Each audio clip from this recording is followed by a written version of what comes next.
If any of this is ringing any bells, then we got some work to do.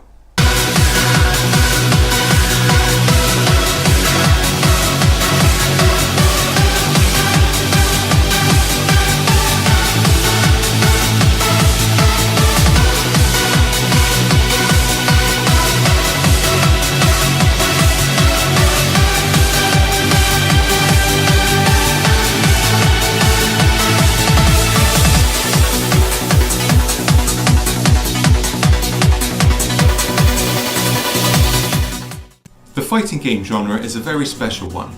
It pits two players against one another, mano a mano, in a battle of wits, cunning, knowledge, and understanding. And maybe a little bit of salt too. It's just two minds, two skill sets with one ultimate outcome. There's simply no other genre like it. But how does anyone find the time and patience to get good at a fighting game? How do you evolve your personal experience and knowledge to further progress your game? What makes gamers like Daigo Umehara one of the world's best fighting game players, who he is today? In this series, I'm going to be taking you through the first steps you'll encounter when picking up a fighting game for the first time, such as simply selecting a character, and then guide you in depth to further your knowledge and skill as you progress.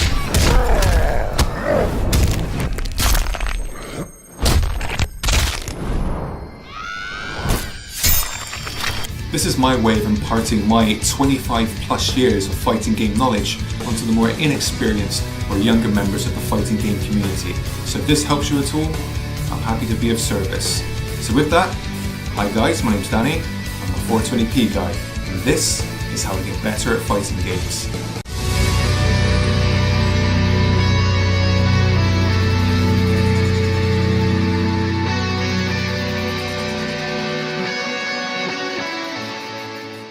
We're going to be starting this series from the ground up, and in this first video we're going to be covering exactly what it is that you personally as an individual are going to be looking at in terms of the fighting game of your choice. And it's quite simple. You're going to want to enjoy the game.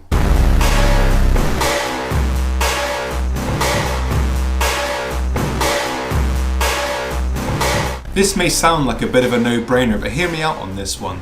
There's no point trying to get better at a fighting game, or even start to get good at a fighting game, unless you actually enjoy the core fundamentals first and foremost, right? Delving straight into training mode or online matches isn't really advisable. Instead, just enjoy what's on offer. Spend some time by simply getting to know the game. The majority of fighting games on the market will offer you multiple game modes for you to explore. Traditional arcade ladders are a great way to start. This will help loosen you up, and will allow you to find out how the game works in terms of game mechanics, movement, speed, and the game's AI system. Fighting games such as the Mortal Kombat series are great for this, and if it helps, cranking the AI difficulty to very easy isn't something to be ashamed of. When it comes to picking a character, this is when you'll start to feel more involved. Each character has their strengths and weaknesses, as well as their own individual personalities. Take a decent amount of time to play about with each character. When it comes to the character you enjoy the most, only you can make that decision. Just because a friend advises a particular character, for example, doesn't mean that it will be the right one for you. Only you will know the character you feel at home with best. This can be anything from speed and agility to personality and general appeal. Maybe even someone you can personally identify with. As an example, I love Birdie in Street Fighter V. He's simple enough to use, while at the same time effective. He has decent buttons. This is a term used for single button presses like standing medium kick, as well as great specials such as his chain throws, which cancel fireball type moves. He also has the unique ability to throw banana skins and trash cans on the floor that can act as an offensive or defensive advantage. Plus, the guy's just a lovable galoot who loves to eat, maybe a little bit too much. Story modes in fighting games are becoming more of an occurrence these days.